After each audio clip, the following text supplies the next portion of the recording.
Hello Keto family, let's make these bunless cheeseburger stacks which make great appetizers.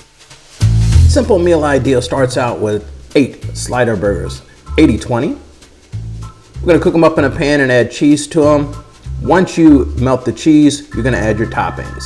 So I decided to make it healthy, add some lettuce, also some onion on each one of them. And again, you can make these however you want. Whoops, that one fell off there. Then we're going to add some tomatoes.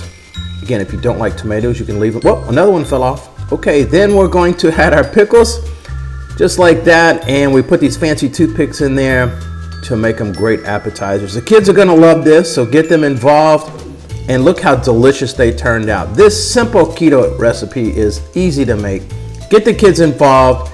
Again, losing weight, staying on keto, it's easy, folks. Hey, well, that's it. You make it too. Make sure you like, subscribe, and share, and click on that bell.